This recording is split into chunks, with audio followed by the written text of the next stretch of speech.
नमस्कार मंडळी, श्री स्वामी समर्थ.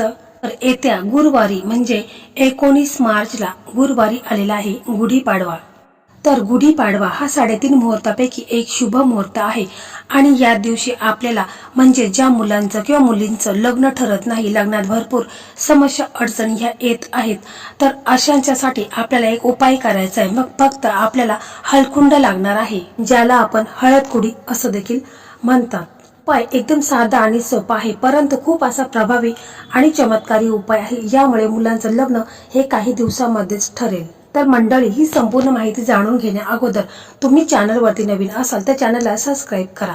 व्हिडिओ पाहत असताना व्हिडिओला लाईक करा. त्याचप्रमाणे श्री स्वामी समर्थ अशी कमेंट नक्की करा.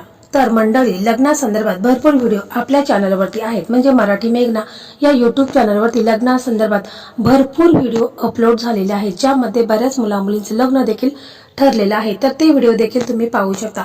कारण मी जे हे तुम्हाला उपाय सांगत आहे ते ज्योतिषांनी सांगितलेले महा उपाय आहेत आणि ज्यामध्ये बऱ्याच मुलामुलींचं लग्न देखील ठरलेलं आहे. तर मंडळी, आपण पाहत असतो की हल्ली बऱ्याच मुलांचं लग्न हे ठरत नाही. लग्नात कोणत्या ना कोणत्या समस्या येत असतातच.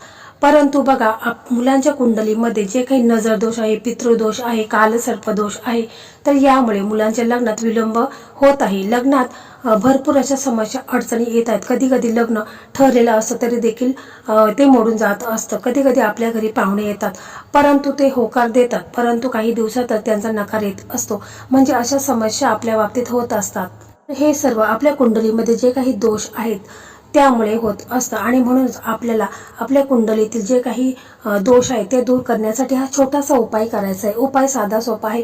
हा उपाय कोणीही करू शकतो. मुलाची आई करू शकते, वहिनी करू शकते. तर पहा, हा उपाय आहे, तर हा उपाय एकदम साधा सोपा आहे. उपाय कोणीही करू शकतात, स्वतः मुलं देखील करू शकतात. तर हा उपाय आपल्याला गुढीपाडव्याच्या दिवशी म्हणजे सकाळीच आपल्याला हा उपाय करायचा आहे. तर यासाठी आपल्याला फक्त 5 हळकुंड लागणार आहे, ज्याला आपण हळद कुडी असं म्हणत असतो. तर बघा, हे हळकुंड आणता वेळेस ते व्यवस्थित आणायचे. चिरलेले, कट झालेले किंवा अगोदर तुम्ही वापरलेले हळकुंड अजिबात आणायचे नाहीत.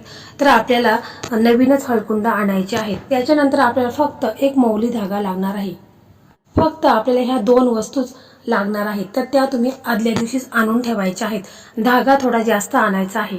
तर हा उपाय मुलं स्वतः करत असतील तर अतिशय उत्तम आहे, किंवा जर मुलाची आई, बहिणी, काकी कोणी करत असतील तरी त्यांनी सकाळी लवकर उठायचं आहे, आंघोळ करायची आहे. आंघोळ झाल्यानंतर आपला देवघर आहे तिथे बसायचं आहे.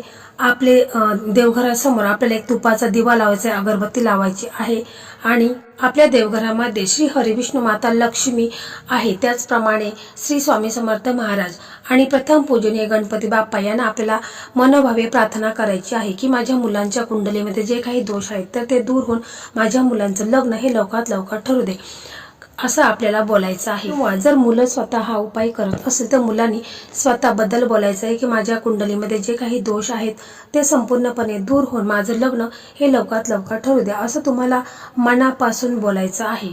त्याच्यानंतर काय करायचं आहे की जे हळकुंड आपण आणलेले आहे ते एका प्लेटमध्ये आपल्याला ठेवायचे आहेत. मग आपल्याला एक मौली धागा लागणार आहे.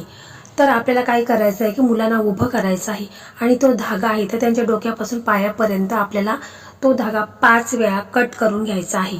म्हणजे 5 धागे आपल्याला ते अलग असे ठेवायचे आहेत आणि 5 हळकुंड आहेत तर ते देखील आपल्याला वेगळे ठेवायचे आहेत. मग त्याच्यानंतर आपल्याला काय करायचं आहे की जे हळकुंड आहे तर त्याला आपल्याला एक धागा आहे तो त्या हळकुंडाला बांधायचा आहे आणि मग म्हणायचं आहे की माझ्या मुलांच्या कुंडलीमध्ये जो काही नजर दोष आहे तर तो दूर होऊ द्या, आणि मग तो धागा आपल्याला बांधायचा आहे. त्याच्यानंतर आपल्याला दुसरा हळकुंड घ्यायचा आहे आणि मग आपल्याला तो धागा आहे तर तो बांधता वेळेस बोलायचा आहे की माझ्या मुलांच्या कुंडलीमध्ये पितृदोष आहे तर तो देखील दूर होऊ दे, असं बोलायचं आहे. त्याच्यानंतर आपल्याला तिसरा हळकुंड घ्यायचा आहे आणि मग आपल्याला बोलायचं आहे की माझ्या मुलांच्या कुंडलीमध्ये ग्रह दोष आहे तर तो दूर होऊ दे, आणि मग तो धागा आपल्याला त्या हळकुंडाला बांधायचा आहे. व्यवस्थितपणे बांधून घ्यायचा आहे, गाठ फक्त मारायची नाही, तर व्यवस्थित बांधून घ्यायचं आहे. त्याच्यानंतर आपल्याला चौथा हळकुंड घ्यायचा आहे. चौथा हळकुंड घेता वेळेस आपल्याला असं बोलायचं आहे की माझ्या मुलांच्या कुंडलीमध्ये जो काही राहू केतूचा दोष आहे तो दूर होऊ द्या, आणि मग तो धागा आपल्याला व्यवस्थितपणे गुंडाळून घ्यायचा आहे. तर आता हे झाले 4 हळकुंड. आता 5वा हळकुंड आहे तर त्याला आपल्याला धागा गुंडाळच्या वेळेस असं बोलायचं आहे की अन्य दोष जे काही मुलांच्या कुंडलीमध्ये जे काही अन्य दोष आहेत तर ते देखील दूर होऊ दे। आणि मग जो धागा आहे तर तो आपल्या त्या हळकुंडाला गुंडाळून घ्यायचा आहे। व्यवस्थित गुंडाळून झाल्यानंतर मग हे सर्व जे हळकुंड आहेत तर ते आपण एका प्लेटमध्ये घ्यायचे आहेत। त्याच्यानंतर काय करायचं आहे की मुलांना पश्चिम दिशेला त्यांचं तोंड होईल अशा पद्धतीनेच त्यांना तुम्हाला बसवायचं आहे। आणि मग आपण हे सर्व हळकुंड आहे तर एका कागदामध्ये तुम्ही घेतलं तरी देखील चालेल। आणि मग तो कागदामध्ये ते बांधून घ्यायचे आहेत आणि मुलांच्या वरून 7 वेळा ते उतरून घ्यायचे आहेत। म्हणजे मुलांच्या डोक्यापासून पायापर्यंत तुम्हाला 7 वेळा उतरून घ्यायचे आहेत। म्हणजे घड्याळाच्या उलट्या दिशेने तुम्हाला ते उतरून घ्यायचं आहेत। समजा तुमची मुलंच जर नसतील तर मग काय करायचं तर बघा तुम्ही काय करू शकता, तुम्हाला मुलांना व्हिडिओ कॉल करायचा आहे। जिथे कुठे मुलं असतील तिथून तुम्हाला व्हिडिओ कॉल करायचा आहे आणि मग तुम्हाला हे जे हळकुंड आहेत तर ते तुम्हाला मोबाईलमध्येच मुलांच्या डोक्यापासून पायापर्यंत ते असे उतरून घ्यायचे आहेत 7 वेळा। आणि मग काय करायचं आहे की हे सर्व झाल्यानंतर हे 5 हळकुंड आहेत तर ते तुम्हाला 5 ठिकाणी ठेवायचे आहेत। तर बघा 5 झाडं असतील त्या ठिकाणीच म्हणजे वेगवेगळे आपल्याला 5 झाडं लागणार आहेत। त्या प्रत्येक झाडाच्या पाशी आपल्याला हे एक एक हळकुंड ठेवायचं आहे, ज्याला आपण मौली धागा बांधलेला आहे तो प्रत्येक झाडाच्या पाशी ठेवायचा आहे। समजा जर तुमच्याकडे 5 झाडं नसेल तर मग तुम्हाला 5 मंदिरामध्ये जायचं आहे। म्हणजे प्रत्येक वेगवेगळं मंदिर असेल त्या मंदिराच्या दरवाजासमोर तुम्हाला हे हळकुंड ठेवायचं। म्हणजे प्रत्येक मंदिराच्या दरवाजाच्या तिथे आपल्याला ठेवायचं आहे। आतमध्ये ठेवायचं, मंदिरामध्ये नाही ठेवायचं, तर दरवाजामध्येच आपल्याला हे एक एक हळकुंड ठेवायचे आहेत। असे आपल्याला 5 मंदिरामध्ये हे ठेवायचे आहेत। तर बघा अशा पद्धतीने तुम्ही हा उपाय करायचा आहे। एकदम साधा सोपा उपाय आहे, परंतु खूप म्हणजे खूप जबरदस्त उपाय आहे। यामध्ये बऱ्याच मुलांचं लग्न देखील ठरलेलं आहे। खूप असा प्रभावी उपाय आहे, परंतु हा जो उपाय करत असताना पूर्ण श्रद्धेने विश्वासानेच करायचा आहे, कारण उपायापेक्षा श्रद्धा असणे जास्त महत्वाचं आहे। तर हा उपाय आहे तर हा उपाय आपल्याला 3 गुरुवारी करायचा आहे। लगातार 3 गुरुवारीच आपल्याला हा उपाय अशा पद्धतीनेच करायचा आहे। तसेच बघा आपल्याला आपला गुरुग्रह स्ट्रॉंग करायचा आहे आणि या उपायामध्ये आपले जे काही ग्रह आहेत तर ते संपूर्ण स्ट्रॉंग होतील। म्हणजे लग्नामध्ये जास्तीत जास्त गुरुग्रह हा कारणीभूत असतो। गुरु जर तुमचा कमजोर असेल तर तुमच्या लग्नात भरपूर समस्या अडचणी येत असतात। आणि आपण हा जो उपाय केलेला आहे तर या उपायामुळे तुमचा गुरुग्रह स्ट्रॉंग होईल। आणि गुढीपाडव्याच्या ह्या पवित्र दिवशी आपण जर हा उपाय केला तर नक्कीच 100% तुम्हाला याचा लाभ होईल। श्री हरी विष्णू माता लक्ष्मीचा तसेच श्री स्वामी समर्थ महाराज गणपती बाप्पांचा आशीर्वाद तुम्हाला मिळेल आणि आपला गुरुग्रह आहे तर तो स्ट्रॉंग होईलच।